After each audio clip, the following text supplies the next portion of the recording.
তো hey guys, welcome back to my new blog. আর আজকের ব্লগটা এখান থেকেই শুরু হচ্ছে। আর শুরু করেছে হচ্ছে গিয়ে সোনামা। তো আমার ব্লগ করার কোনো ইচ্ছাই ছিল না, সোনামা শুরু করে তারপরে আমাকে বলছে যে ব্লগটা করতে, কারণ ও সকাল থেকে শুরু করেছে। আর এই যে ও বিছানা গুছিয়ে নিচ্ছে, রবিবার হলো ওর এইটা কাজ। তো ও এখানে কাজ করে নিয়েছে আর ব্লগটা শুরু করেছে। তো আমাকেও আসলো, বললো আমি ক্যামেরা করছি, তুমি ব্লগ করো। তো কিছুটা পর্যন্ত আমাকে ক্যামেরাটা করে দিল, তারপরেও গায়েব হয়ে গেছে। এই যে সকালবেলা চলে আসলাম, ডিম সিদ্ধ দিয়েছি 4টে, আমরা 4জন মানুষ, ডিম সিদ্ধ খেয়ে নেবো সকাল সকাল। আর রবিবার বলে একটু লেট করে ঘুম থেকে ওঠা। আর আমি চাল ভিজিয়ে রেখেছি, এপাশে ভাত বসিয়ে দিয়েছি রান্নার জন্য। আর এই যে সকালের টিফিন নিয়ে চলে আসলো, তো বাইরের থেকে এনেছে, এটা কপিল খাবে আর আমি ডিম সিদ্ধ খাবো, আর বেবিকে খিচুড়ি খাওয়ানো হবে।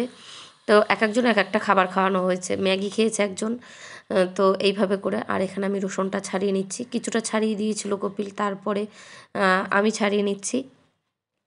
আর রসুনের যা দাম ছিল অনেক। তো এখানে চলে আসলাম, এখানে তো ভাতটা হচ্ছে, এখানে ভাত হচ্ছে, পাশে চা হচ্ছে, দুধ চা বানাবে, নিজে খাবে তাই।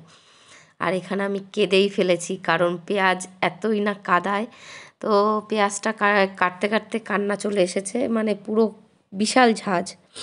তো আমার কাজ বাজ প্রায় শেষের দিকে হয়ে গেছে, মানে অনেকটাই কাজ, রবিবার থাকা মানেই অনেক কাজ। আর এখানে রবিবার মানে মাংস করা।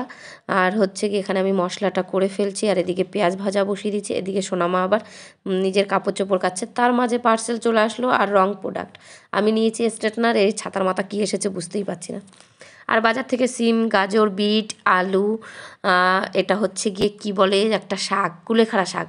আর এখানে যে মাংসটা আমার হয়ে গেছে, আর ও পাশে বিরিয়ানিটা বসিয়ে দিয়েছি। আর এই যে আমাকে সুমিত মানে দিয়ে গেছে মাছের তরকারি, পুঁই শাকের পোস্ত, পুঁই শাকের না সরি লাউ শাকের। আর এই যে বিরিয়ানি কমপ্লিট। আর হচ্ছে কুমড়ো শাক বাটা দিয়েছিল পাতা। আর এই যে আমাদের বিকেল হয়ে গেছে, বিকেল হয়ে দুজনে চলে গেলাম একটু ঘুরতে, আমি আর সোনামা। আর এই যে খেলাটা দেখো, এটা হচ্ছে সেই ছোটোবেলার খেলা, যেটা আমরা অনেকেই মিস করি, আর আমরা অনেক অনেক খেলেছি এটা। তো আমি দাঁড়িয়ে কিছু সময় দেখছিলাম, আর ইচ্ছা করছিল যে আমি একটু যাই ওখানে গিয়ে মানে খেলাটা করি ওদের সাথে। আর তারপরে মানে হেঁটে নিয়ে তারপরে আমরা চলে আসলাম ফুচকা খেতে। তো এনার কাছের ফুচকাটা বেশ টেস্টি হয়। ফুচকা খেলাম, আর এখানে গাছে কুল ভর্তি।